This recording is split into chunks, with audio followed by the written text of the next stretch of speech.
Congress BJP ನಡುವೆ ಯುದ್ಧ ರಾಜಕೀಯ ಜೋರಾಗ್ತಾ ಇದೆ. ಪಾಕ್ ಭಾರತ ಕದನ ವಿರಾಮಕ್ಕೆ ಪರ ವಿರೋಧದ ಫೈಟ್ ಕೂಡ ಜೋರಾಗಿ ನಡೀತಾ ಇದೆ. ಆಪರೇಷನ್ ಸಿಂಧೂರದ ಬಗ್ಗೆ ಕಾಂಗ್ರೆಸ್ ಶಾಸಕನಿಗೆ ಒಂದು ಅನುಮಾನ ಇದೆ. ಬೂಟಾಟಿಕೆಗೆ 4 ಫ್ಲೈಟ್ಗಳನ್ನು ಕಳಿಸಿದ್ದು ಬಿಟ್ಟುಬಿಟ್ರೆ ಇನ್ನೇನು ಮಾಡಲಿಲ್ಲ. ಇವರು 4 ಫ್ಲೈಟನ್ನು ಹಾರಾಡಿಸ್ಬಿಟ್ರೆ ಆಗಿಬಿಡುತ್ತಾ, ಎಲ್ಲ ಮುಗಿದು ಹೋಯ್ತಾ? 26 ಮಹಿಳೆಯರ ಅರಿಶಿನ ಕುಂಕುಮಕ್ಕೆ ಇಷ್ಟೇನಾ ಬೆಲೆ? ಕೋಲಾರ ಶಾಸಕ ಕೊತ್ತೂರು ಮಂಜುನಾಥ್ ಅವರ ಪ್ರಶ್ನೆ ಇದು. ಟ್ರಂಪ್ ಮಾತು ಕೇಳಿಕೊಂಡು ಯುದ್ಧ ನಿಲ್ಲಿಸಿದ್ದು ಎಷ್ಟರ ಮಟ್ಟಿಗೆ ಸರಿ? ಇದು ಸುತಾರಾಮ್ ಸರಿ ಇಲ್ಲ. ಇದು ಆಪರೇಷನ್ ಸಿಂಧೂರ ಶುರುವಾಗಿದ್ಯಾಕೆ? ಉಗ್ರಗಾಮಿಗಳನ್ನು ಮುಗಿಸ್ಬಿಡ್ತೀವಿ ಅಂತ ಹೇಳಿ ಏಕಾಏಕಿ ಆಪರೇಷನ್ ಸಿಂಧೂರ ನಿಲ್ಲಿಸಿದ್ಯಾಕೆ? ಏನಾಗಿದೆ ಎಂಬುದರ ಬಗ್ಗೆ ಪ್ರಧಾನಿ ಉತ್ತರ ಕೊಡಬೇಕಾಗತ್ತೆ ಅಂಥೇಳಿ ಇನ್ನೊಂದು ಕಡೆ ಕೊಪ್ಪಳದಲ್ಲಿ ಸಚಿವ ಶಿವರಾಜ್ ತಂಗಡಗಿ ಪ್ರಶ್ನೆ ಮಾಡಿದ್ದಾರೆ. ಕಾಂಗ್ರೆಸ್ ಬಿಜೆಪಿ ಶಾಸಕರು, ಪ್ರಧಾನಮಂತ್ರಿ, ವಿದೇಶಾಂಗ ಸಚಿವರು ಅವರ ಅಭಿಪ್ರಾಯವನ್ನು ಹಂಚಿಕೊಂಡಿದ್ದಾರೆ. ಉಗ್ರರಿಗೆ ಪಾಠ ಕಲಿಸೋದಕ್ಕೆ ತುಂಬ ಒಳ್ಳೆಯ ಅವಕಾಶ ಸಿಕ್ಕಿತ್ತು ಅಂತ ಹೇಳಿ ಸಿದ್ದರಾಮಯ್ಯನವರು ಹೇಳಿದ್ದಾರೆ. ಕೊತ್ತೂರು ಮಂಜುನಾಥ್ ಹೇಳಿಕೆಗೆ ಪ್ರತಾಪ್ ಸಿಂಹ ಕಿಡಿಕಾರಿದ್ದಾರೆ.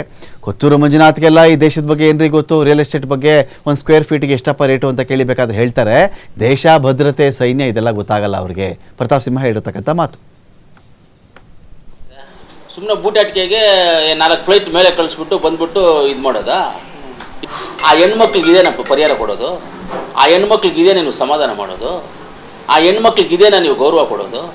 ನಾವು ಸಾಮಾನ್ಯ ಪ್ರಜೆಗಳ ಮೇಲೆ ಎಲ್ಲೇ ಆಗಲಿ ವಾರ ಮಾಡುವಂಥದ್ದನ್ನು ನಾವು ವಿರೋಧ ಮಾಡ್ತೇವೆ.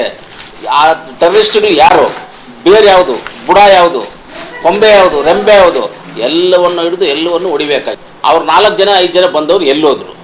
ಯಾಕೆ ಬೌಂಡ್ರಿನಲ್ಲಿ ನಮ್ಮವ್ರು ಯಾರು ಇಲ್ವಾ? ನಮ್ದು ಸೆಕ್ಯೂರಿಟಿ ಇಲ್ವಾ? ಹಂಗಂದ್ರೆ ಸೆಕ್ಯೂರಿಟಿ ವೈಫಲ್ಯವಾಗಿದೆಯಾ?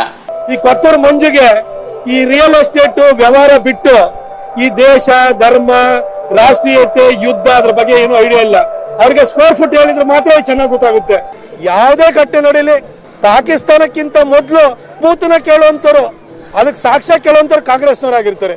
ಇವತ್ತೇನಾದ್ರೂ ಕಾಂಗ್ರೆಸ್ ಯಾವ್ದಾರ ಒಂದು ಪಕ್ಷಕ್ಕೆ ಪಿತಾಮಹ ಆಗಿದ್ರೆ ಅದು ಪಾಕಿಸ್ತಾನಕ್ಕೆ ಪಿತಾಮಹ. ಅದು ಯಾಕಂದ್ರೆ ಕಾಂಗ್ರೆಸ್ನ ಕೊಡುಗೆನೆ ಇವತ್ತು ಪಾಕಿಸ್ತಾನ ಸೃಷ್ಟಿಯಾಗೋದು. ಈಗ ಅವರವರ ಅಭಿಪ್ರಾಯಗಳನ್ನ ಅವ್ರು ವ್ಯಕ್ತ ಮಾಡಿದ್ದಾರೆ. ಕಾಂಗ್ರೆಸ್ನ ಕೆಲವರು ಶಾಸಕರು ಅವರ ಅಭಿಪ್ರಾಯಗಳನ್ನು ವ್ಯಕ್ತ ಮಾಡಿದ್ದಾರೆ. ಬಿಜೆಪಿಯವರು ಕೂಡ ಕೆಲವು ಶಾಸಕರು ವ್ಯಕ್ತ ಮಾಡಿದ್ದಾರೆ. ಆಮೇಲೆ ಆರ್ಮಿ ಆಫೀಸರ್ಸ್ ಕೂಡ ಅವರ ಅಭಿಪ್ರಾಯಗಳನ್ನ ವ್ಯಕ್ತ ಮಾಡಿದ್ದಾರೆ. ಪಾಕಿಸ್ತಾನದವರು ಮತ್ತೆ ಸಹಾಯ ಮಾಡಬಾರದು, ಅವರಿಗೆ ಸಹಕಾರ ಕೊಡಬಾರದು, ಉಗ್ರರ ನಾಶ ಮಾಡ್ತಕ್ಕಂಥ ಕೆಲಸವನ್ನು ಮಾಡುದು. ಆಪರೇಷನ್ ಸಿಂಧೂರ್ ಏನಾಯ್ತು, ಎಲ್ಲಿಗೆ ಬಂತು, ಯಾವ ಕಾರಣಕ್ಕಾಗಿ ಪ್ರಾರಂಭ ಆಯ್ತು, ಅದಕ್ಕೆ ಯಾರು ಉತ್ತರ ಕೊಡ್ಬೇಕು? ನಾನ್ ಕೇಳ್ತಾ ಇರೋದು, ಈಗ ಮಾಡಿದವ್ರು ನಾವಲ್ಲ, ನಿಲ್ಲಿಸಿದವ್ರು ಯಾರು ಅವ್ರಿಗೆ ಕೇಳ್ತಾ ಇದ್ದೀನಿ. ಅವ್ರು ಬಂದು ಇದಕ್ಕೆ ಉತ್ತರ ಕೊಡಬೇಕು. ಇದಕ್ಕೆ ಉತ್ತರ ಅವ್ರು ಕೊಡ್ಬೇಕಾಗಿದೆ. ಯಾರು? ಈ ದೇಶದ ಪ್ರಧಾನಮಂತ್ರಿಗಳು